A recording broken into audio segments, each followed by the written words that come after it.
Hi, and welcome to the Vocal Fries Podcast, the podcast about linguistic discrimination. I'm Megan Figueroa. And I'm Carrie Gillen. Hello there. Hello, happy birthday. Oh my god, thank you. I thought you forgot. I just was gonna wait. I was just gonna wait till we were on air. I was just like, what a bitch. Friends for so long. My memory is not great for birthdays, but yes, I did remember. Well, here's the thing about my birthday too, besides just being a gift to the world, is that 4 years ago we launched this podcast on my 30th birthday. We did. And then we had to relaunch it. We had a little trouble. We swore. Yeah. You know, I feel like until the day I die, swearing is somehow going to be a problem for me, even though, you know, I think it's pretty low on the list of terrible things people do. It's not even terrible. I know, exactly. Yep. Yeah, it's just a matter of what you consider polite and not polite. That's it. Yeah, but for our podcast to have to relaunch from the beginning because we put asshole in the title or in the subtitle the description. In the description is, I don't know. I mean, that's pretty hashtag vocal fry energy. Chef's kiss. Yes, exactly. It's perfect. But yeah, happy anniversary to us. Yes, happy anniversary. And speaking of that, for our 4th anniversary, we have launched a new tier on our Patreon, and it's a mug, a Vocal Fries mug. You can have the fries on your mug for your morning coffee or morning tea or whatever you like to drink. Yes, or just the water that you have in there, whatever. And wine. Yeah, exactly. Whatever you need. And it's the only way to get our logo on a mug is going to be through our Patreon. Our beautiful logo designed by your husband, who I love it. It's still so I think fun. Like some people probably only listened to this at the beginning because of the logo, I'm guessing. It's probably true. So that's good logo design then, and that's okay. Yes, it is. So we wanted to have an extra special shout out to our first patron at the $15 a month level because they're the first person to get the mug. Yeah. And it's Joseph Herbert. So thank you so much. Thank you so much. Appreciate it so much. I mean, we say this all the time that we're an indie podcast. We like that about us. We just sometimes need a little bit of help to make sure that we can make this as accessible as possible. Your funds are going toward transcriptions, to our lovely transcriptionist. Yeah, we really appreciate it because it's important to us that you're listening and also that we have these transcripts. Yeah, to make it slightly more accessible. Yes. Yeah, to a slightly larger group of people. Absolutely. So, yeah. This episode is a very exciting episode. We kept it long because the conversation was just so fun between the four of us. Yeah. And it's with the co-host of Maintenance Baes, which is one of my favorite podcasts. I've always been fascinated by like the way that we talk about dieting and weight and all kinds of things and just like how dangerous it all can be. So I was really excited to have them on to talk about it because, you know, they're more experts than we are. Yeah, absolutely. So it was really great to hear their voices on this. I mean, I guess one of the messages always is if you get too many podcasters together, things go a little long. Yes, we do like to chat. Yes. Yeah, I mean, why cut any of this when it's, you know, fun and good? And, of course, take care while listening if this is a topic that is hard for you. But of course, like Carrie said, we think it's interesting how we use language in this realm of dieting and anti-fatness and all of that. And it's harmful, and it's just, you know, I think it's good that we are talking about it on the pod. Because I don't think a lot of people know. People that haven't, you know, a lot of thin people have no idea what the fuck is going on. You know. Yeah, for sure. Or they haven't thought about it. Right. And it's just our anti-fatness pervades our culture so much that like it's really hard to even notice it, I think, for many people. Oh yeah. I don't know, like it's not maybe as bad now as it was in the 90s, but remember how many fat jokes Jay Leno would tell? Like I could not stand him for a variety of reasons, but one of them was that. Yeah. And I'm not a fat person, but right. It really fucking bugged me. So anyway. It's just there. Anyway, we don't talk about calorie counts or anything like super specific. Mm-hmm. So hopefully there's nothing triggering, but just in case you should. Yes, just in case. Keep that in mind. But otherwise, this is just, we hope you, if you can, we hope you listen to this episode. It is so important. And it's so funny. And this is really funny. These two people are gems, so. Yes, they really are. I'm talking about you and me, Carrie. Yes. And then just like coincidentally, like at the very end of the conversation, we do talk about the keto, or they bring up the keto diet a little bit, and that's their most recent episode is with the keto diet. Yes. So it's just kind of interesting timing. It is. Because we recorded this a while ago, so. Yes, we did. I've been just on wanting to tell everyone, but I kept it a secret because I thought it would be fun for it to be a reveal. So hope you enjoy.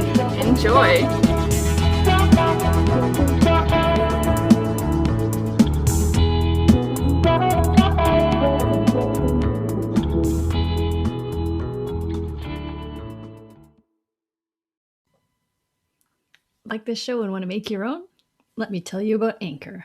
It's free, and they have creation tools that allow you to record and edit your podcast right from your phone or computer.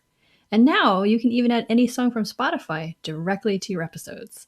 The possibilities are endless for what you can create, whether it's music analysis, your own radio show, or something the world's never heard before. Anchor will distribute your podcast for you so it can be heard on Spotify, Apple Podcasts, and many more. And you can also make money from your podcast with no minimum listenership. It's everything you need to make a podcast in one place. So download the free Anchor app or go to anchor.fm to get started.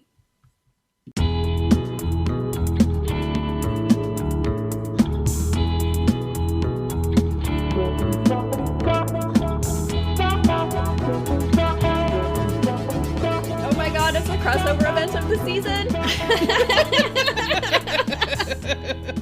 We are so excited to have both co-hosts of Maintenance Phase, but let me introduce them separately. So Michael Hobbs is a journalist, podcaster, and animator, which I did not know until I looked it up just now.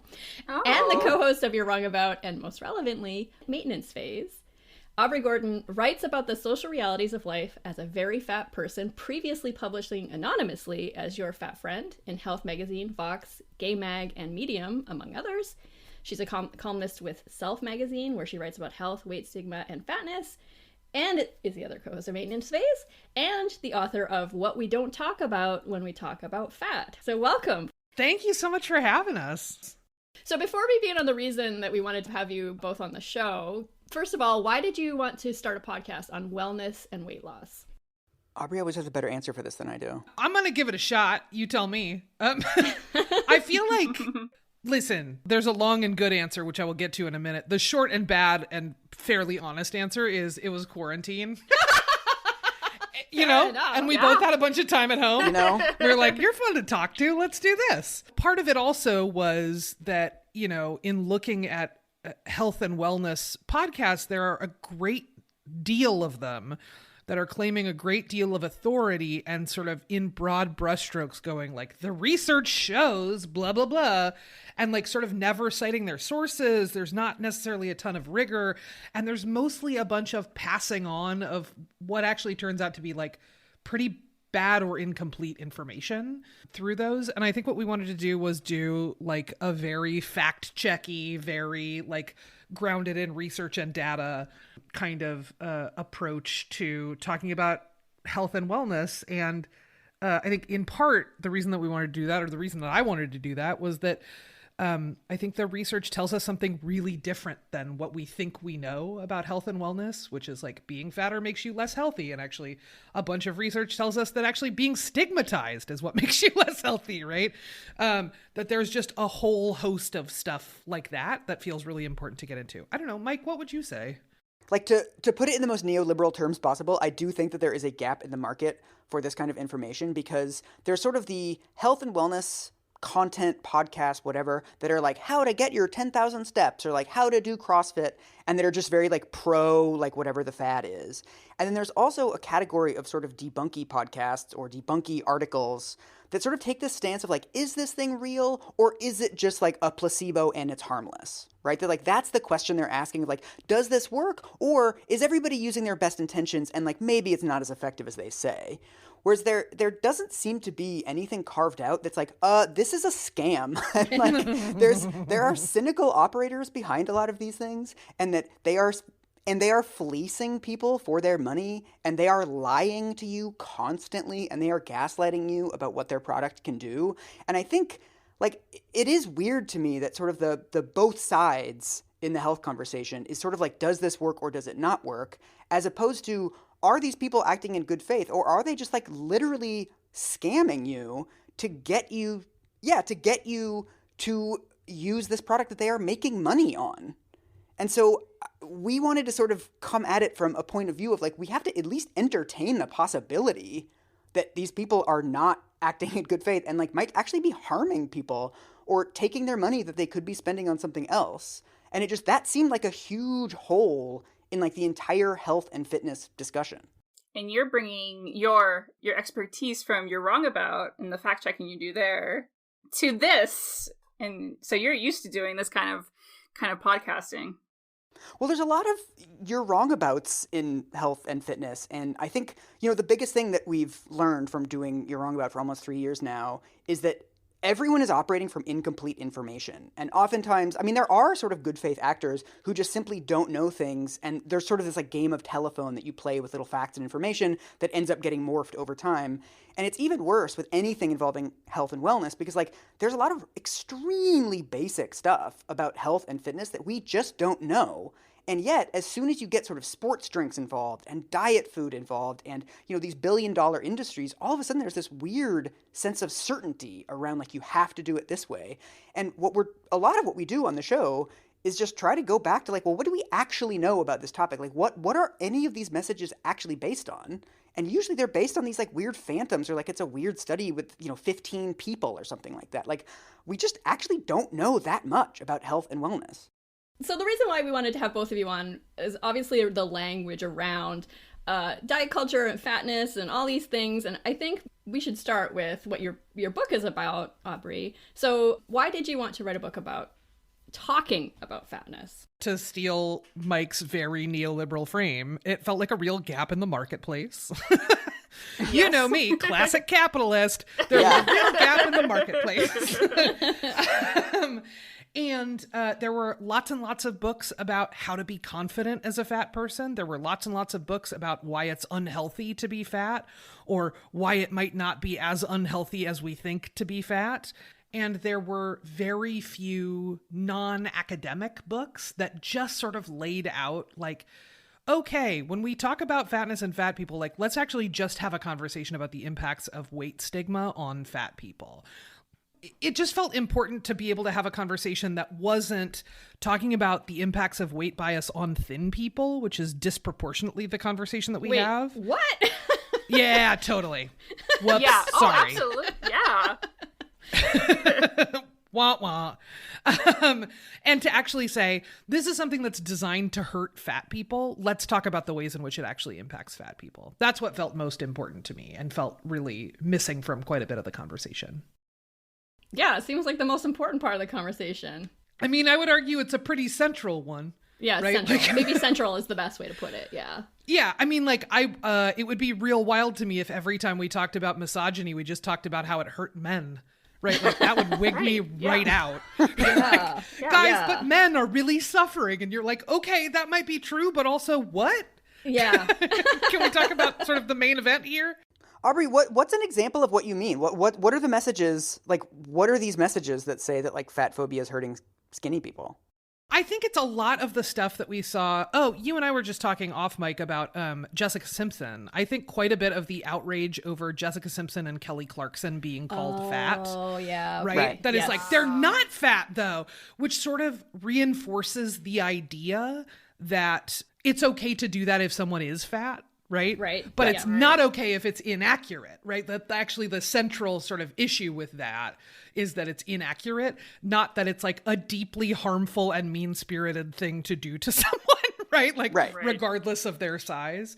I think it also shows up quite a bit in conversations about eating disorders, that there is this belief that the thinnest among us are paying the greatest price for weight stigma because it's leading folks to anorexia or bulimia or significant restrictive eating disorders. And what we learned in our episode with Erin Harrop, who's a great researcher on eating disorders, is that actually it appears that the majority of people who get eating disorders are fat people because we're under the greatest pressure to diet, right? But that research hasn't happened because there is a ceiling at which researchers stop examining eating disorders, right? If you have a BMI of over 25, congratulations, you are out of the sample for any eating disorders research. So we just frankly haven't had data around fat people and eating disorders. So like those are the kinds of structural things that we're talking about where fat people are just being categorically written out of the conversation about a thing that is fundamentally about us and our bodies. I found that episode really fascinating. I was so happy that you did that one because I had no idea either. Like, yeah, you're right. It's always about like super skinny people. Yeah. Which is like, of course, we should talk about that too. And yes. You know, maybe let's also talk about the intended target instead of just sort of folks who are functionally sort of collateral damage of the intended target, right? Which is and always has been fat people. Womp womp. I'm going to mention your self-essays several times probably during this conversation, but you have one that says basically stop bringing up anti-thinness when we're talking about anti-fat bias. I'm not surprised that this is happening, that people are like, but what about thin people? Skinny shaming! Totally. Aubrey loves talking about skinny shaming. Oh my god, it's my favorite thing in the world, guys. It's a scourge on this earth. Crisis of our society, skinny shaming. Right. The worst thing that can happen to any human being. Look, someone once left a rude comment on the Instagram post of a hot person. I think we need to center that in our discussion. That's exactly it. Anyway, guys, I can't get healthcare, but let's talk about people saying mean things about Jessica Simpson or what, right? Like, or whatever. Not to pick on Jessica Simpson at all. I'm being like a little bit flip about the skinny shaming stuff, but I think there is a degree to which skinny shaming is absolutely a thing, right? That people are shamed for the size and shape of their body. That should not happen ever at all. And there's a degree to which that can be a bad faith conversation revealed by the ways in which it really only comes up when fat shaming is invoked or when we're talking about fat people and fatness, right? That it becomes this sort of whataboutism kind of rejoinder that's like, okay, but what about thin people? Why aren't you standing up for thin people? And it's like, well, totally we are, but also we're having a conversation about this other thing right now, right? Like that it sort of shows up mostly as a derailing tactic, which again, doesn't mean that it's right and should continue, doesn't mean that, nothing should be done about it, but it does mean that if there were an independent conversation about it, that would be like a good space for it rather than using it as a way to shut down conversations by and for fat people. Speaking of misogyny, it goes back to that too. Like misogyny does actually hurt men, but it only gets brought up when we're talking about how it hurts women. Totally. Yes, correct. To me, it's like the difference between rudeness and marginalization. Yeah. That, if somebody posts a photo of themselves and you're like, eat a sandwich, like that's a dickish thing to say. Like, don't do that. But also, like, there are not statistics indicating that skinny people are denied access to jobs, access to education. It's not clear that they're earning less money. Like, conventionally attractive people have every advantage sort of on the societal level. And like, yes, they experience rudeness as all people do, and you shouldn't be rude to people.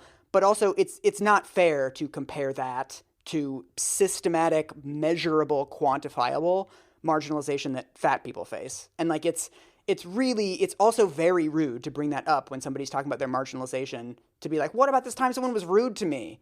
It's like, that's not actually relevant to the conversation that we're having. Yeah, Yeah, that's exactly right. It's like, it's reductive to compare that to, fat people making up to 20 grand less a year for the same job than thin people, right? Like, that is a real colossal derailing tactic. Right. If we're talking about all these like harmful practical manifestations of, like making less money if you're a fat person, all of this, is this connected at all to people being so worried about using the term fat to describe other people? Ooh, we've reached the lexical part of our journey. Yes. Oh, look at that. We're talking about we were words. going to get there. It's happening. Words. It's almost as if this is a podcast called Vocal Fries. I don't know. With side note, the greatest cover art I have ever seen. Yes. Thank you. Like, if someone would animate me as a French fry, Michael, our resident animator, animate me as a French fry, that would be much appreciated. That was my husband, so you can ask him to do that for you. That's my compliments to the chef. It's really fantastic. Very good. Yeah, I mean, I would say rather than like, I don't know that the word fat is a driver of weight stigma, but I do think it's a reflection of it, if that makes sense. That what happens, so for example, like a little real world example, if somebody says, oh my God, I got this dress, it would look so cute on you, you should pick it up. And I'll go, oh, where'd you get it? And they'll go, whatever, X and such store. I don't know. Wet Seal or another very contemporary Wet Seal. reference. Wow, this is a throwback. Yeah, Deb. At Deb. And I'll have to go, oh, got it. I'm a fat lady and they don't actually carry my size, right? That's sort of like just a matter of fact, like, nope, sorry. That what I will be met with is, oh, sweetie, no, don't talk about yourself that way. You're not fat. You're beautiful. You're blah, blah, blah, right? Like that you'll get all of these kinds of ways of distancing me from the word fat, which is also distancing me from my own body.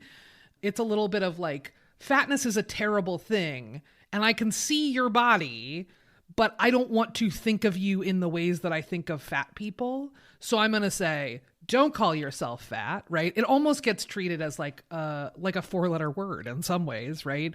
That's like, the name that cannot be said, right, is fatness. So I think it is quite a reflection of our own sort of like baggage that we bring to the idea of fatness and to our perceptions of fat people, but we just put all of that on the word and go, you just don't say that word and then it's not a problem, right? Rather than going, we have a lot of work to do on our perceptions of fat people, right? So there may be more there. I'm curious about you guys. What's your relationship to the word fat? And Mike too, everybody. I don't remember which episode it was, but one of your episodes made me think about it. It was probably the Weight Watchers episode, because like almost everyone in high school that I was with, all the girls anyway, were all part of Weight Watchers, and I was basically the only one who wasn't, and that's just because my mother thinks diet culture is bad, and so I'm grateful to her for that. But so anyway, I was still thinking, well, okay, what was my relationship to the word fat? And I think, yeah, I thought it was a bad word, and I didn't have the skills to interrogate why I might think that. But so yeah, at least when I was younger, I thought it was a bad word, and I would switch to overweight or something like that, and I didn't know why I was doing that. Yeah, so much verbal gymnastics to avoid the word fat for so long. For me, I also grew up thinking it was a bad word because of, I guess, I grew up perfectly within the late 90s, where like movies like 10 Things I Hate About You, or the people, the women in those movies were so skinny. I mean, not that that's changed much, but it's like, I don't know. It seemed to be the culture that I grew up in. I was like 13 and seeing these images and, J14 and stuff, all these magazines. But yeah, I absolutely was raised to believe that it was a bad word. And I would avoid it at all costs. I think it's a really hard sort of word to know when to use it, because it's in the process of being sort of reclaimed, but a lot of people aren't there yet. And a lot of people like aren't comfortable using it in that way. Like my mom, I've talked about, one of the sort of most formative experiences of my life was my mom struggling with her weight for my entire life and always be on weird diets, and the family was on weird diets with her, etc. And like she identifies as overweight. She would never refer to herself as fat. She's not there. And so when me and her speak about this issue, like I'll say overweight because that's like the most respectful way to talk about her. And then when I talk to other people, I'll use fat because that's the most respectful way to talk about them. And I mean, tell me what you think about this, Aubrey, but like I'm not at a place where I would ever call somebody else fat without sort of knowing that that's how they self-identify. Because I know that like that's still a word with a lot of power to hurt people if you're not sort of in, you know, if you haven't reclaimed it already, like that can still really hurt people's feelings.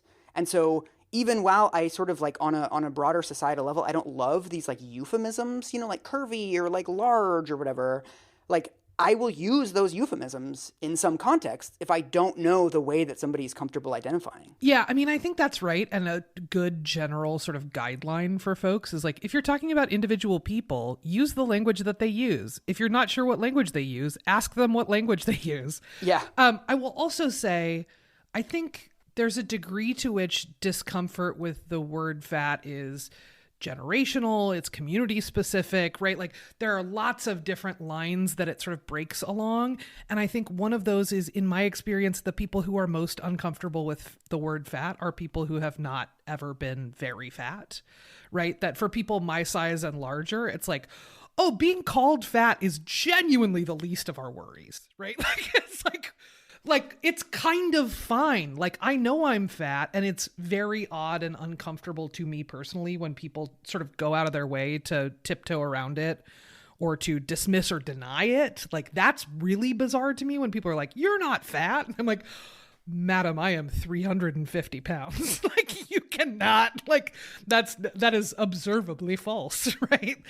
And I think what I have noticed just personally and anecdotally is that the people in my life who are most uncomfortable with that word are the people who are thin people with high levels of body dissatisfaction, who are the folks who tend to push back on it the most. Most of the fat people that I know might not use it to describe themselves, but also are sort of like, whatever, you know what I mean? Like they're sort of used to moving through the world as a fat person, which means that hearing that word doesn't necessarily hold the weight that it does. Again, for folks who don't necessarily have that life experience.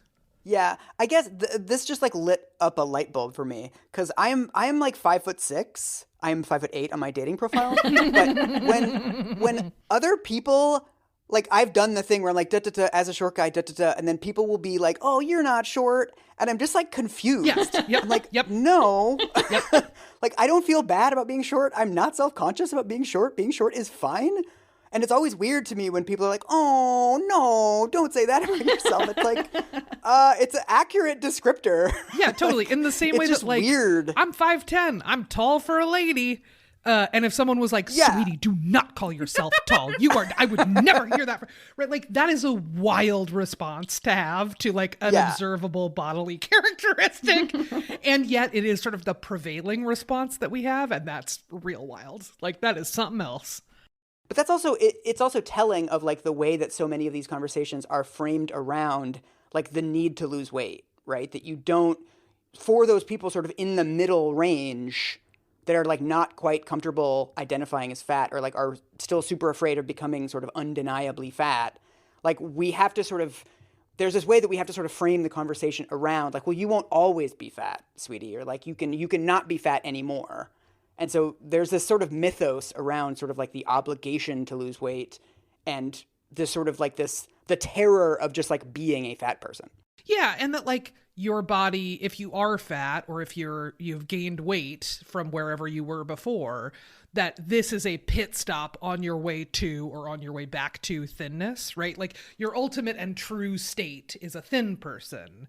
And your job is to get yourself back to that ultimate and true state, regardless of like, that's never, boy, oh boy, you can go back to the 6th grade and that has not been true of me, right? Like, that it's just, it just isn't true for some of us, but there is this sort of belief that, again, like the correct form for a body to take is a thin form.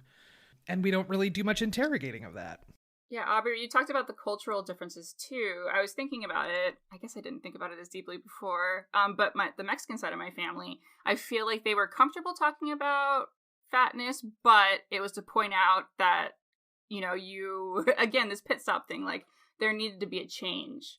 But also there's the whole phenomena of making nicknames for people based on things about them, like their body or whatever. or their skin color. So like I have a cousin Gordo, and Gordo is like, you know, fat. And I remember telling someone that my cousin's name was, you know, Gordo, or his nickname was Gordo, and it was a non-Latinx person, and they were like, "Oh, that's terrible." I'm like, "Oh, is it?" Like, I didn't think of it as terrible at all. For some reason, when the language changed, I was not afraid of the word fat. The way we talk about it in English is at once deeply, deeply stigmatizing and then distancing ourselves from that stigma. So we're like doing it all at once, right? In the use and our relationship to this one word, we're like piling all of this weird baggage onto fatness and fat people and then going, but not you, right? And sort of pulling it all back away where you're like, well, what if we just left it alone to begin with? What if we just let people describe their own bodies? Yeah, so how are we raising kids to think about the word fat as a society? Ugh, that's a big question. Mike, what do you think? Raising kids, tell me. Oh, man. Right smack dab in your lane. And mine. I know, as someone who's raised 19 children, let me tell you. As one of the Duggars, Mike's not there. Let's not go there. Jesus. No, for sure not. For sure not. I'm technically Octomom, yes. This is my expertise. No, I mean, to me, like, the way that I would frame this, because I know nothing about parenting, is like public health messages. That so much of sort of the very standard, very mainstream messaging of public health is like, we need to lose weight, we need to be at the correct weight, being fat is really bad for you, just sort of in this uncomplicated way, right? Like every single fat person is unhealthy, every single skinny person is healthy, and so the fat people need to become the skinny people, and like that's it. And I do think, like, one thing that I've learned from fat activists is to like think about the way that message sounds to a fat kid. Mm-hmm. Like, what does it feel like if you're 13 years old and we know that weight is the number one reason that kids are bullied in school? It's not race, it's not gender, it's not identity, it's not anything else, it is weight. And oftentimes that is reinforced by teachers and principals. And they'll say, you know, if you weren't so fat, kids wouldn't make fun of you so much. Like, it's awful to be bullied for your weight. And then, you know, you look at a billboard, a public health billboard of like, don't drink so much soda or else you'll end up looking like this kid. And you're like, well, that looks like me. Like, that's really hurtful. And considering, you know, how many fat people we have in our society, how many fat kids we have in our society, the fact that fat kids are not responsible for their weight, they're not responsible for their diets, they're not responsible for their exercise. Like, they are kids. They're not responsible for anything. It really feels like we're like loading this gun with all of this just like poison ammunition and just like spraying it out into society. Like, don't be fat, don't be fat. And it's like, kids see those messages, they hear those messages, and we have much better messages available for these things of just like, try to eat right, try to get some exercise. Like, maybe you'll stay fat your whole life, but like exercise is good for you regardless. Like, you can do it in like a fun way that doesn't like contribute to kids being bullied for their weight, which they already are. Two things that I would add onto that are a couple of studies that I was reading just this morning on this question of sort of kids and BMI in particular. One is that in, I think it's 26 states, I could be wrong. It's either 25 or 26 states currently send out BMI report cards to parents. Oh, God. Dude, these are the worst. They're terrible. So school staff will weigh kids, they will calculate their BMI, and they will send a report card home to parents going, red alert, you got to take care of this. And they did their first study on how parents actually receive those in California. So California, you would think, like, pretty receptive place to those kinds of public health interventions. Over half of the parents did not believe their kid's BMI report card. Like, just straight up were like, this isn't right. And just sort of set it aside, right? So we're spending all of this time and money and effort in 26 states to do something that absolutely stigmatizes kids, that hasn't led to fewer fat kids or better health outcomes, and that is not landing with parents. So like, what are we doing here is step one, right?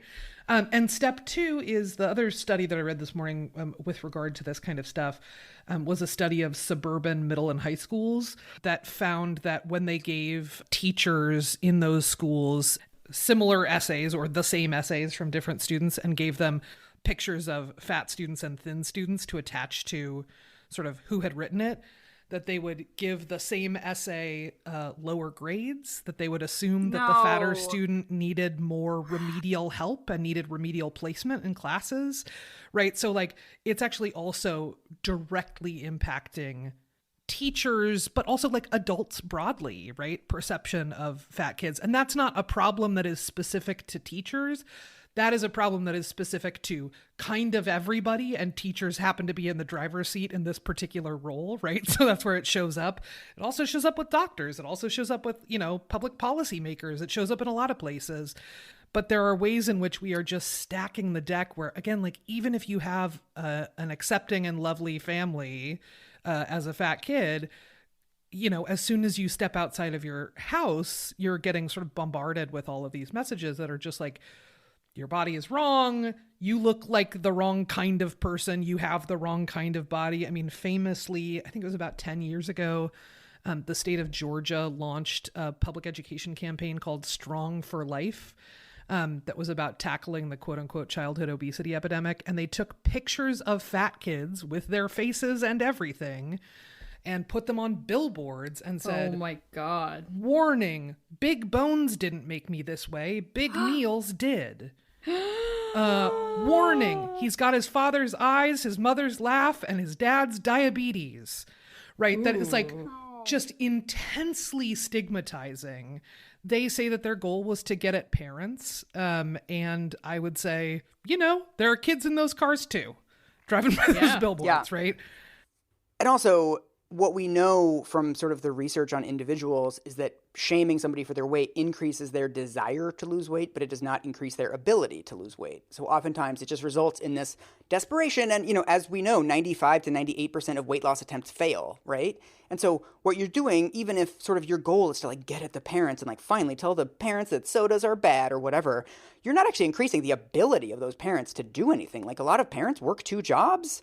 A lot of them like might not have kitchens, might not know how to cook, like might not be able to afford fresh fruits and vegetables, which we all know are like 50 billion times more expensive than like the pound cake at the grocery outlet. Like you're not actually helping in any way. All you're doing is giving them ammunition to like be shittier to their kids. Like all you're doing is basically telling them like this is a new dimension on which you have to shame your child. So you're just sending the shame home with them. You're not actually doing anything meaningful for those kids. So it's like you're better off just not telling them that. Yeah, absolutely. Absolutely. It's a real heartbreaker for me. I mean, I will say it also shows up in like interpersonal interactions around the word fat. I was in an airport at one point and a toddler was like, I was at the TSA security checkpoint putting my shoes back on. And a toddler was like, "Mama, look at that fat lady," or something like that. And this mom came down on her kid and was like, "You don't ever say that. You don't ever," like, no, which I get, right? Like that's like an embarrassing thing. Anytime your kid is like, "I'm going to say this thing that's like off program," right? Like, whoa. And I was like, you know, it's actually okay. I'm a fat lady. People come in different shapes and sizes. There you go. Something like that. Right. And that parent then got upset with me for correcting her in front of her child. And I was like, oh God, this is such a mess. Right? Like minefield. It's totally a minefield. So it's like a very, very complicated word. And I feel like, again, like Mike, the sort of guidelines that you offered around like, I just use it when I know that that's the word that people use for themselves is really solid advice. And I think the work that's probably ahead of most of us is to interrogate, like, when I say someone isn't fat or can't be fat or shouldn't call themselves fat, what am I afraid of? What's the fear that's underneath that I'm trying to pull away from them? And is that a fear that I know that they have? Are they expressing that fear to me, or am I putting that fear on them? Feels like a worthwhile little interrogation to do. Yeah, we like to advocate for stopping and reflecting, because that's the first step, really. You know, being armed with this knowledge of any sort of, you know, discrimination that may show up in your language or how you feel about other people and they use language would be to first know that it might be discriminatory and then to stop and reflect on that, because otherwise it becomes overwhelming. I mean, I think it's just a really good first step. So I really like having these kind of questions to reflect on, to ask yourself about. I wonder if there are other ways that anti-fat bias shows up in our language that we can look out for. Ooh, Aubrey. I would say truly all of the euphemisms. What is it? That like big boned? Curvy, big boned. Like, I'm convinced that big boned is a thing that thin people came up with. Like, I've not ever heard a fat person go, I'm not fat, I'm big boned. Like, that just feels like a weird meme to me. Like, again, like, I just haven't, it's not a thing I've actually heard from an actual fat person. Other folks may have. I personally have not. Curvy is a weird one because it is a body type that is something other than fat. So it's a weird one to use as a euphemism for fat. It totally means something different. And people who fit that description should have a word to describe their bodies. That's a worthy thing. Fluffy, I personally hate. Oh, Fluffy? God. Oh, for a I've never person. heard that. Oh, Jesus. I got at one point reseated at a restaurant. Like, I was going in with a bunch of coworkers, and the host at this restaurant was seating us, and I went to go sit down in a chair, and in front of all of my coworkers, he was like, no, I can't have you sit there. That chair isn't made for fluffy people. So I'm going to have you sit over here, and did a whole orchestration of a seat switching thing with one of my coworkers, and then came over afterwards to be like, it's okay. I love fluffy people. They're my favorite. You're wonderful. You're beautiful. And I was like, this is not what, I don't need you to tell me that I'm beautiful right now. I need you not to have done this very weird thing that you just did. Right. So like that kind of stuff is another place where folks sort of baggage around fatness and fat people shows up, right? Which is like, I'm going to use a word that I think is complimentary while doing a thing that is like kind of unquestionably stigmatizing or embarrassing or whatever, right? Those are the ones that come up for me. I also think our use of the term obese is very clearly and directly stigmatizing because most of us use it without actually knowing someone's BMI, right? We sort of defend it as a medical term, but we use it as a way to describe bodies that we find unacceptably fat, right? When we go, that person's obese, it's not because you know their weight divided by their height times whatever, right? Like, it's because you're like, that's too fat. I've decided that that is too fat, so that person is therefore obese or quote unquote morbidly obese, right? So I think those are some other words that I think we pile quite a bit of stigma into, even in our best intentions to sort of strip stigma out. What do you all think? Mike, what else would you say in terms of stigmatizing language? I mean, to me, like, I understand why people use it, and I use it when I'm speaking about it specifically, but also just the sort of the framing of the obesity epidemic. This idea that sort of like the problem that we have in America is like too many people are too large, which is not the problem. Like, we've done this on the show a million times that like not every fat person is unhealthy. Not every skinny person is healthy. There's lots of skinny people who get diabetes. There's lots of skinny people with like high resting heart rates and bad cholesterol. There's plenty of fat people who have like really wonderful, like the cholesterol readings of like an 18-year-old gymnast. Like there's lots of sort of overlapping circles in all of this. And it's, you know, it's true that America has like, you know, heart disease is the number one cause of death. And like we have really high diabetes rates. And like we have like a genuine problem in this country, I think, with like diet related disease or like lifestyle diseases, like however you want to talk about it. But somehow we've sort of put that into the frame of like all fat people are unhealthy and all fat people have this obligation to lose weight regardless of their actual health, right? Like we've completely leapfrogged health to obesity, which is supposed to be like a proxy indicator, right? Like looking at someone and being like, ooh, they have a high BMI. Technically, that's like supposed to be an indication that they have, you know, high cholesterol and a high resting heart rate and blah, blah, blah. But it's like, we've taken this proxy indicator and we've made it the end goal. We're like, no, now it's just about actual fatness. And it's like, well, wait a minute, wasn't fatness supposed to be an indicator of all of these other things? We have the data on all of these other things. So why are we using this proxy indicator? And so to me, I think like, you know, I'm in a lot of like sort of urbanist, like, you know, build more bike lanes and like have more dense housing and make it easier for people to walk and bike to work and build parks. Like, you know, a lot of these conversations about sort of public health measures that we need in cities oftentimes get framed as like, well, too many people are fat. And if we had parks, then like we could solve the obesity epidemic. And it's like, no, we're not, like, that's not going to make people skinnier. It's probably going to make them healthier. Like more kids walking and biking to school is great because exercise is really good for you. But like some of those kids are going to stay fat and like we need to be nice to those kids. and like not tell them that they're doing something wrong, even as like we should make it easier for everybody to walk and bike to school. Like we should make it so that everybody has a park within 15 minutes of their house, and if they want to go play frisbee, they can. We should make like disability accessible sidewalks. Like we need to do all of these things, but like sorry, we're not going to solve fatness this way. We can solve lots of other problems, but it's like we don't need to inject like fatness as a problem into every single issue. Like that's not actually the thing that we're trying to solve. Not only have we sort of injected this kind of like, fatness, like no longer is sort of addressing a series of chronic illnesses the problem, like being fat is the problem. We've also collapsed all of those chronic illnesses and all of those health indicators into fat bodies, right? So there is a degree to which, like, I think most people, certainly this has been, again, my own personal experience, see a fat person and think that it is a matter of time before that fat person has a heart attack or gets diabetes, right? Rather than like sort of, we don't really have an understanding of like, no, there's all this data and X% of fat people go on to develop type 2 diabetes and Y% of thin people go on to develop type 2 diabetes. And we don't actually look at the role of weight cycling in that. So gaining and losing a lot of weight is one of our biggest indicators for future weight gain. It's one of our biggest indicators for future eating disorders. And it's also one of our biggest indicators for chronic illnesses like type 2 diabetes, right? That it's not actually being fat. It's the gaining and losing of significant amounts of weight, which is propelled by weight stigma, right? That like, it feels like we're sort of using fatness as a stand-in for like 100 much more complex conversations, which is why we're sort of getting a bunch of stuff really wrong on this issue. Whoa. And also, like, you don't care. No. Like, you don't care about the fucking resting heart rate of your friend.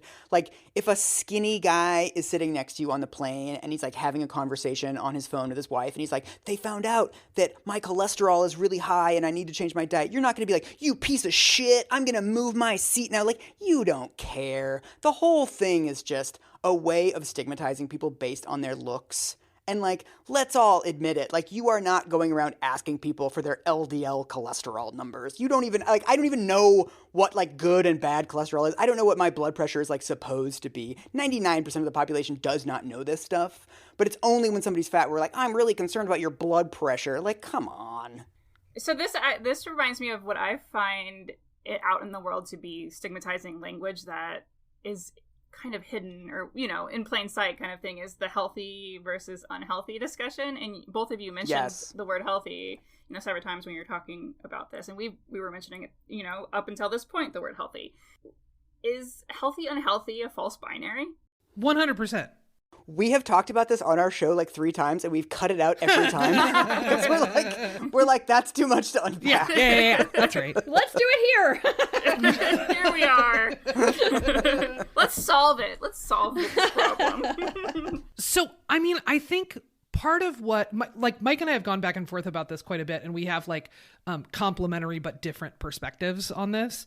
I would say my thinking on it is a false binary because we're unable to talk about health without layering on moral virtue and without sort of ascribing intent and ascribing virtue sort of on the basis of someone else's health, which actually means their perceived health, which usually means their size, right?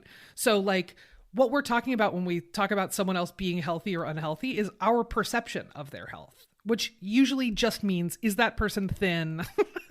Do they look like, sort of sallow? Do they look, right? Like, what is their physical appearance is functionally what we're judging in the absence of like an in-depth conversation with their doctor and a look at their medical charts, right? Yeah. Like most of us are passing appearance-based judgments on someone else based on their own health. And then sort of deputizing ourselves as like public health authorities who need to tell fat people that cheeseburgers are bad for them or to put down the donuts or whatever, regardless of what they're actually eating. Or if we get a salad going, nice try, that's never going to work, right? Like there's sort of this kind of way in which like, I would love to be able to have a conversation about health and nutrition and nutrient dense foods and all of that kind of stuff and access. But the problem is that we are currently so steeped in the really deep ableism and sort of healthism of those conversations, of believing that there is, again, like virtue in being healthier and that you can see someone else's health based on how they look, that it becomes really hard to disentangle in this particular moment. That's what I would say. I don't know, Mike, how about you?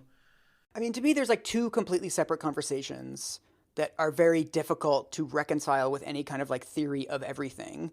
Because, you know, a couple episodes ago, I mentioned something on the show of saying like, well, you know, nobody's saying that it's just as healthy to eat a Snickers as it is to eat an apple, right? Like no one's comparing those two things. And one of our listeners wrote in and said that like, you know, I don't think that you should be sort of making comparisons between foods or sort of labeling foods as healthy versus unhealthy. And I think that this is like a totally understandable opinion, right? Because there is so much moralizing around food. And we have these like absurd things of like, you can't spend food stamps on like some kinds of peanut butter, but you can on the other kinds of peanut butter. And it's just absolutely ridiculous. So like to me, it's like at the individual level, there are so many reasons why somebody would eat a Snickers instead of an apple. Like that is like, you don't have enough money for an apple. You don't have the time. You need something that's going to fill you up really quick. You have a job that's really hard and you need as many calories during the day as you can get. Like there are so many reasons on an individual level why you would make that choice. And I have no interest whatsoever in like policing anybody's diet or like making anybody feel bad about their choices or like any of this like food stamps, WIC, any of this stuff should just be like fucking cash in an envelope for everybody. And like buy whatever you want with it. I do not care. Same. Right? Like getting all of that stuff out is like extremely important to me. But then I also think at sort of the societal level, like we should be promoting, like we should be making it cheaper for people to buy apples. Like ensuring access to fresh fruits and vegetables is like a big thing. And there's all of these studies showing that, you know, like there's things where if you subsidize fruits and vegetables and they're cheaper, like you can actually afford them, people will feed that to their kids. Like people want to feed their kids quote unquote healthy foods. Like people do not want to eat fish and chips every single day. One of the reasons why they're doing that is because it is cheaper. And so I think sort of at the societal level, it's actually really important to me to have like policies that promote like more fruits and vegetables in diets, make it easier for kids to walk and bike to school, like making the sort of the healthy choice, the easy choice. And sort of at the societal level, you do have to acknowledge on some level that like, okay, there are certain foods that are quote unquote healthier than other foods. But then it's really important not to sort of transfer that down to the individual level and be like, how dare you eat a Snickers? Like let people eat their Snickers. It's fine. Does that make sense, Aubrey? Yeah, it totally makes sense. And I don't disagree at all. I think it just becomes a thorny conversation, right? Like I think you're totally right. And also I would add like that there's like a degree to which we sort of we render invisible the subsidies that are happening for corn and wheat and right, like, exactly, that we are actually already like very actively at like federal policy levels making foods that are less nutrient dense more available to more people, and we're not actually thinking about like what would it look like if we subsidized broccoli, right? Like or something else, right? We're not sort of having that conversation, and I think to my mind it feels like a really really really tricky conversation to have without contributing to, you know, anti-fat bias and ableism and a bunch of other like individual bad behaviors, right? Unless and until we can sort of like disentangle this idea of like, what do we know large scale versus what should I do as a person when I see a fat person eating? Like that's probably like a nothing. Big, yeah, totally. Probably actually absolutely nothing. Nothing. Yeah, that's right. That's right. To me, I sort of liken it to like voting access in that like, I think the country would be better if we had 100% turnout rates. Like, I think we would have far more progressive policies. I think the country would be on a much better trajectory if everybody could vote.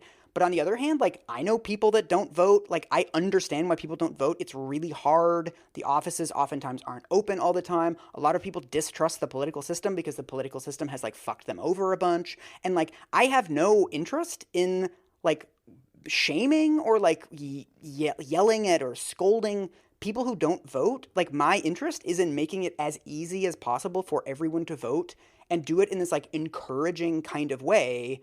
But also, like, I do think the country would be better if everybody voted, right? Like, I want to find out the reasons why people aren't voting and, like, make it easier for them. But at an individual level, it's deranged to, like, yell at some, like, single mom that couldn't get a chance to vote because she has 2 jobs and the polls close at 7. Like, it's just, to me, it's like, let's just make all of this stuff really easy. And right now, it's not easy to like get exercise every day. It's not easy to eat healthy, quote unquote, foods. Like, it's not, like, these things are not easy. So the first thing we have to do is build much better systems for this stuff. Like, we're not anywhere near the sort of the ceiling of like what we can do as far as access is concerned. Well, yeah, so many people live in food deserts, right? So this is a fact.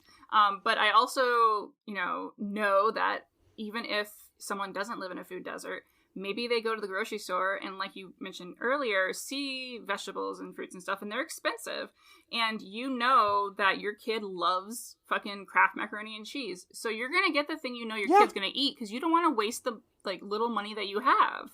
Exactly. And there's no point in, like, yelling at them, like, oh, macaroni and cheese again. Like, it takes 30 minutes to make a meal for, like, 3 kids. Like, of course people are doing that, and it's right? delicious. It's so good. It's extremely delicious. Yeah. This is kind of one of my beefs with a lot of the conversations around access. Like, there was a sort of fad a couple years ago for, like, we have to put farmers markets in poor neighborhoods and stuff like this. And it's like, have you been to a farmer's market, dude? Do you know how much, like, a pound of sweet potatoes costs? It's like $8. Like, people are not going to spend like $22 on, like, enough sweet potatoes to, like, roast for their kids. Like, they're not going to do that, right? Yeah, and this is where the subsidies have to come in, because otherwise, exactly. It's never going to change. It's never going to be competitive with, like, all of the fast food, like, strip mall fast food stuff that is there. And so it's like, if it's not competitive, then, like, it's so just shitty to shame people for making, like, the really obvious choice of, like, buy the thing that has more calories and is going to feed your kids for less money. Like, of course they're going to do that. And I'm assuming they're less likely to be shamed at the fast food restaurant than in the farmer's market. Exactly. Intersecting forms of oppression here. But then if they're at the farmer's market, you'll get the comments like, good for you, right? Like, then there's the, there could be that too, yeah. People can't keep their mouths shut. Yeah, like the virtuous conversation, or like, you're not like those other people in the poor neighborhood or whatever. But it's like, it's access, but it's not access in the form of, like, we need Whole Foodses in, like, poor neighborhoods. Like, that's not what we need. We need foods that people can actually afford. And we also need all of these other structures of, like, what are people's working hours? What are people's wages? Like, there's all these other systems that have to be in place for people to actually take advantage of this. So, like, the issue of access is where all of the effort needs to be, and none of this, like, individual, like, don't drink soda billboards. Like, come on. Well, the individual level focus is almost always the wrong focus, and it applies to so many things, and it drives me absolutely up the wall. Mm-hmm. Yeah, I mean, I will say we're also talking quite a bit about, like, food access and food deserts and all of that kind of stuff. I will also say that data is not uncomplicated, right? That those sort of metrics of what constitutes a food desert are overwhelmingly developed around very white ideas and very middle class ideas around food access.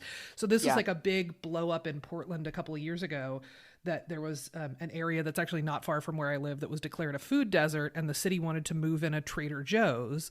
It was a historically black neighborhood, and a bunch of black people were like, okay, but we have, like, an African market here. We have like this place, we have this place, right? Like, we have all these things, but they don't sort of quote unquote count in the food desert model. So there's now this move in a Trader Joe's, and there was, like, quite a bit of outcry from folks being like, you mean the place that white people shop? You mean the place that all the white people go, as part of, and there were already sort of tensions around this, like, area rapidly gentrifying, all of that kind of stuff. So it's also worth looking at, like, even when we look at the sort of, like, social contributors to size and health and all of that sort of stuff, that's also sort of viewed through these prisms of whiteness and through sort of class privilege, and all of that kind of stuff is also brought to bear even on how we talk about that stuff. So it's like, it is a really thorny, complicated conversation, and one that deserves a whole lot more thought than just like, I noticed that poor people are fat. How do we make poor people stop being fat? Yeah. Right? Like, which is, like, functionally the conversation we're having, like, all the time, right? Yes. Right. Absolutely. That's such a good point, because I'm thinking about how a lot of people say Mexican food is unhealthy and Mexicans don't eat plants, or, you know, they eat more whatever. And I'm like, we fucking eat cactus. Yeah. Like, we use the earth. Like, you know, we're using cilantro and like they're, you know, it's again through the lens of, you know, Anglo middle class or whatever. But, you know, people are using what they have around them in very creative and amazing ways, and we take away from that with this conversation too. If we're not more nuanced. Yeah, absolutely. It's very much like a bunch of white people going, but where are the salads? Right. That's the healthy food that I recognize. Where did you put the salads? Right. I think it's Where's the quinoa? Yeah, that's right. I do think, sort of reality check, like there are people with extremely long lifespans in every single country around the world, right? Like the human species has wildly varied diets. And sort of like there's extremely healthy, like Japanese people and Ugandan people and Argentinian people. And there's, with all of sort of the diversity of the human diet and the way that people can flourish with all of that diversity, like so much of this is just like, yeah, this weird imposition of like, no, it's kale. Like kale is going to save us. Everybody should be eating kale. And it's like, well, some people don't like kale. Some world traditions don't include a lot of greens. And like, there's still healthy people with like long lives there. So like, we just need to accept the fact that there's never going to be one answer. It's going to be about finding things that fit in with people's lifestyles and that like they can do. And just like expanding the options for everybody and not trying to impose some like, I fucking hate kale. I hate quinoa. Like a lot of these like fad foods, like I like goji berries. Like I just don't like these foods. And I really resent the implication that like I, a normal person, am supposed to like invest in all these fucking superfoods now. When, like I don't want to eat the superfoods. I don't like the superfoods. I just want to eat normal stuff. How about statements like, I'm not trying to lose weight, I'm just trying to get healthy? Is this another form of ableism, or what's going on here? I think is ableism, healthism, classism, and anti-fatness all rolled into one. Define healthism for us. Yeah, so healthism is a term that was coined by a sociologist named Robert Crawford in the 80s. And he was sort of noticing the ways in which sort of our drive to quote unquote become healthy. And, you know, I think it's what we would now call like a self-optimization or a wellness movement, right? The ways in which folks were translating that from more than just I'm making changes to my diet or to my exercise to I am becoming a more virtuous person and other people are treating me as a more virtuous person as a result of the ways in which not I am changing my health behaviors, but I am changing my performance of my health behaviors for other people to see. Does that make sense? That it's much more about the sort of social rewards for appearing healthy and the ways in which not just we receive them or don't sort of passively, but the ways in which all of us sort of contribute to that, right? I would say a really great example of healthism is that without knowing the story of why someone has lost weight, if we see someone that has lost weight, we go, congratulations, you look awesome, without knowing whether or not that person has been through chemotherapy or a divorce or has done intentional weight loss or had an accident or, you know what I mean? Like that could be any number of things. And we just sort of assume that it's good and we want to congratulate people for moving in what we see as the right direction, which is toward thinness. There's also, and I always associate it sort of to return to the Apple versus Snickers thing. Like some people just want to eat Snickers and they enjoy Snickers. And like those people still deserve healthcare. And like those people still deserve employment. Yeah. Right. Like there's this thing of like, sort of there's like the good fat people and then there's like the bad fat people. And it's like, oh, I'm not one of those fat people who like eats ice cream all day and has like really bad cholesterol numbers. And it's like, well, what if you were? Like those people also deserve human happiness. And there's no obligation of every single human being to be healthy or to achieve some optimal health. Like people can make the choices that they want. And so there's also, healthism is also this idea that like, no, you're obligated to be healthy. And it's always like whatever, you know, I deem to be healthy and like you're not living up to that standard. It's like, why? Like if you want to eat apples all the time and go running and like really work on your cholesterol ratings, then like honestly, great. But like other people might just not want to do that and they might want to focus on other aspects of their lives and like leave them alone. So to get back to this idea of like, quote unquote, getting healthy, I think there's a degree to which there's like some acknowledgement happening now that people don't want to just come out and say, I don't like fat people. I think they're unhealthy. I think they're gross. I don't want to date them. Right. Like people won't sort of just kind of cop to the underlying attitudes because it's really uncomfortable. Right. We don't want to think about ourselves that way. We don't want to think about other people that way. So what we talk about instead is I'm just trying to get healthy. And usually, overwhelmingly, that is a way that people say, I'm trying to lose weight. I'm not trying to lose weight. I'm just trying to get healthy by losing weight. Right. So I do think there is, there's quite a bit of ableism and healthism tied up in that. There's a degree to which folks are sort of cashing in on proximity to thinness. Right. Or to actually being thin. Right. Which is being perceived as being healthy. And I think there's quite a bit of classism in it because a lot of the ways that we think and talk about quote unquote getting healthy are like having a Peloton and drinking cold pressed juice and buying particular kinds of produce from particular places, right? All of these sorts of things are kind of legible symbols of our perceived health status. So when we talk about sort of quote unquote getting healthy, overwhelmingly, those are not folks who are talking about like, oh, my cholesterol's at this level and I want to get it to this level, or my blood pressure is a little bit elevated or a little bit low and I'm going to try and get it into my target zone, or whatever the things are, right? Like those are not folks who are talking about, again, overwhelmingly, not folks who are talking about specific health conditions or specific markers of their health.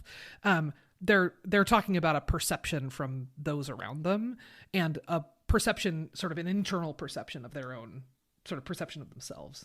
How many times can I say perception in one sentence? At least 3 more times. Yeah, perception. I will also say, though, like as an addendum to that, like one of the things that we try to do very explicitly on the show is that like there is a lot of fad stuff out there. There is a lot of scammy stuff out there and like ableist and bad. And also, like neither one of us do very much policing of people's individual like behavior. Like, like I know people that are like, I'm trying to run a 5K and like I'm training for it. And like, that's awesome. I know people that are like way into CrossFit. Like that's awesome. Like it's a happy, social, fun thing that they do. And like, I don't think that like the project is, or I don't want to make it seem like we're sort of going around and like policing people when they're like, I want to eat less fast food. And we're like, you piece of shit. Yeah, like, totally. We're not going around knocking cans of Slim Fast out of people's hands. Yeah.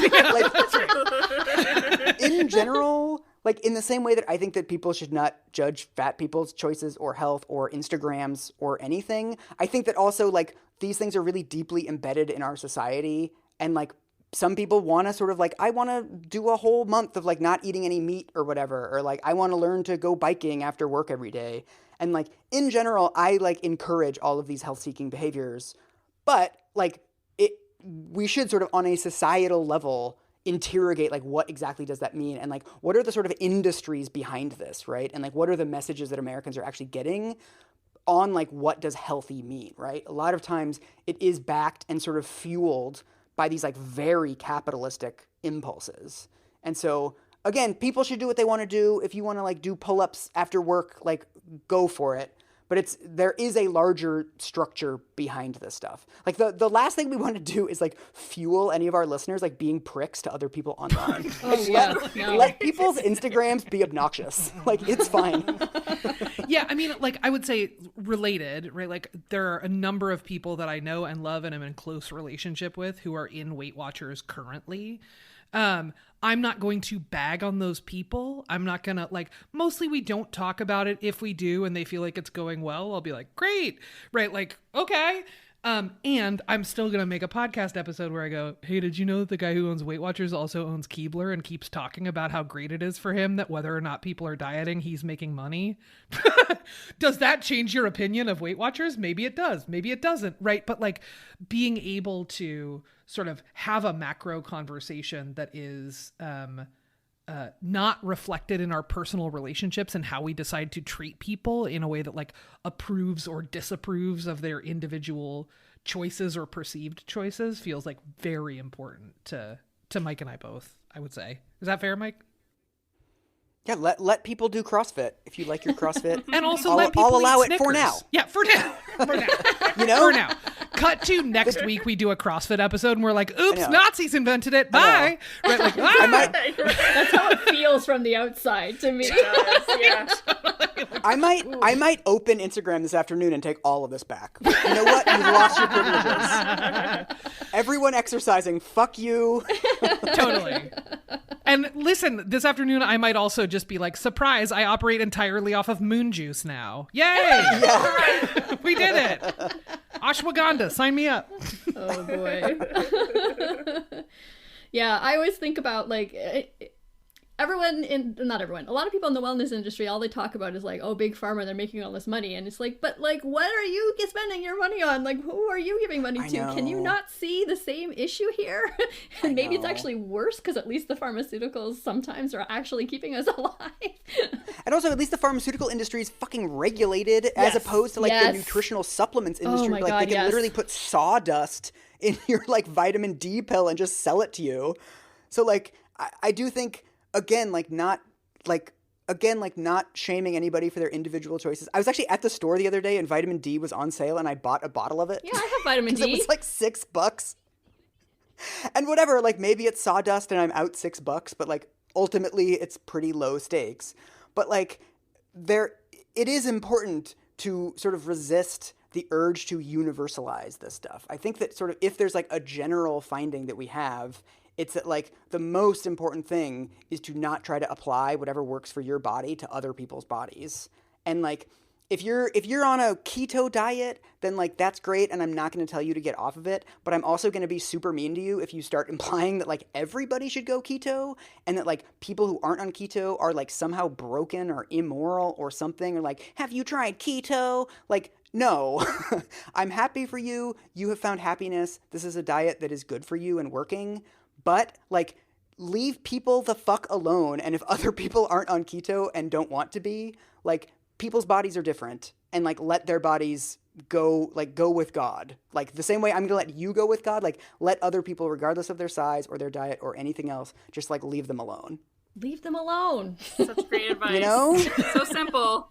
Don't be an asshole. Don't be an asshole. Absolutely. Yeah, we're the Chris Crocker of dieting. Leave people alone. We're under that blanket crying together that's right. at all Just times. weeping, eyeliner running, the whole bit. Absolutely. It's also tricky because it is like overwhelmingly like genuinely well-intended, right? All of this stuff comes from a genuine place of good intentions and also causes genuine and clear harm, right? Often in terms of like the individual behaviors that we're talking about. When we're talking about sort of corporate and policymaker decisions, I'm less concerned with intentions, right? But like on an individual level, when people say good for you to me when I'm like, out taking a walk, it's weird and gross. Don't do that. And they absolutely think they've like done their good deed for the day rather than like low key just calling a stranger fat, right? Which is totally what just happened, right? Like they're not saying that to thin people. So it also just feels like part of what makes this stuff so intractable is that it's hard to have a conversation. And it's something we're struggling with on a number of fronts right now that acknowledges that folks might mean well, but also might do harm. And that feels like it's like at the core of so much of this, again, like on the individual level, right? Like we're all doing our best, and sometimes doing our best means we're like actually not helping other people or ourselves. And that feels like the sweet spot of the show to me. Yeah. I mean, I keep coming back to something I came across when I was doing the research for the Dr. Oz episode that we did, where it was a doctor who was saying that like the central conundrum of a figure like Dr. Oz, or really any of these health influencers, is that sort of what we know about health is extremely boring and we all know it already. It's like, try to eat fruits and vegetables. It doesn't really matter what those fruits and vegetables are. Try to get exercise. It doesn't really matter what the exercise is. Go running, go biking, play tennis. It doesn't really matter. Just like try to move. And like, that's about it. Like, don't smoke. There's like some other sort of standard ones, wear sunscreen. But like, you can't build an industry around that because it's just going to be the same message over and over again. And the specifics don't really matter unless they're sort of resonating with you for whatever reason. And so a lot of the sort of the entire edifice of the sort of health and wellness industry is built around trying to make you forget that. And that like, no, there's superfoods, or like there's this activity that you have to do that has like some, Soul Cycle as like this special new thing that works differently than every other form of exercise. And it's like, no, it's just exercise. And like, if you like it, then you should do it. But like this entire industry doesn't really have to exist because we already know all of the ways to become a healthier person. But there's no money to be made doing that, like just giving the exact same advice every day. And so we always have to look for these specifics or this thing that is going to be the new miracle or something. And it just doesn't exist. Yeah, exactly. It's like these life hacks to like make this sort of somehow more efficient. And like, it just doesn't really exist. Like, eat the stuff that you like and like try to move around a little bit. Like, and if other people don't do that, like shut up. Like that's basically the whole thing. And like, we're committing the sin that we're accusing other people of because we built a whole show around this. Yeah. But, like, every single one of our episodes just ends with like, just like let people do their thing and like, I don't know, eat the stuff you like. It's chill. Totally. That's a good message. Yeah. Yeah. Yeah. I mean, I think like one of the things about the like sort of move around more stuff is that didn't really quite sell. So we came up with this 10,000 steps metric, which is not based in oh my God. any science, right? There's no science around like 10,000 steps specifically for everybody, but it launched an industry of like Fitbits and fitness trackers, right? It launched all of these sort of like high ticket items that are part of that sort of performance of health, which if you have a pedometer or a Fitbit or an app on your phone or whatever, like go forth, God bless, have fun, and also know that like 10,000 steps is like genuinely a pretty arbitrary number, right? So like just like bringing that level of awareness to folks so that you can also kind of let yourself off the hook a little bit if you don't hit all of those marks all the time feels also like sort of part of this, part of the project of the show. Well, that's good to know. I didn't know it wasn't based on anything, although I should have guessed because, the 8 glasses of water wasn't really based on anything. Like all these things that we think we know. When in doubt, all of the numbers are made up. Yeah, just start with that assumption. And every once in a while you'll be wrong, but mostly you'll be right. If you're like, absolutely. This number was pulled out of somebody's BAMU, it's fine. Yeah, this number was pulled out of somebody's BAMU so that they could make money. Is probably yes, exactly. part 2, right? Yeah, well, yeah, definitely part 2. Yeah. So that they could make your money, right? Like, yes. So they could get money from you personally. There you go. Awesome. Well, thank you so much. This has been such a fun conversation. So fun. Yeah, really fun. We love your show. We love your icon. We're so happy to be here. Everything about it. Just such a treat. Aw, Yeah. We appreciate it so much. yeah. And we always leave our listeners with one final message. Don't be an asshole. Yeah, there it is. Yeah.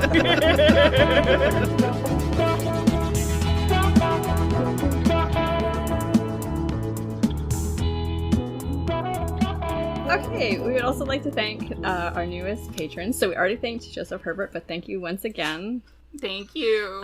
Emily Menenbender, who is our upcoming guest. Yes, so exciting. And Alyssa Lucas, who we've been on her show, actually. Best Friends Forever. So check that one out. Yay. Thank you. The Vocal Fries podcast is produced by me, Carrie Gillen, for Halftone Audio. Theme music by Nick Granum. You can find us on Tumblr, Twitter, Facebook, and Instagram at VocalFriesPod. You can email us at vocalfriespod@gmail.com, and our website is vocalfriespod.com.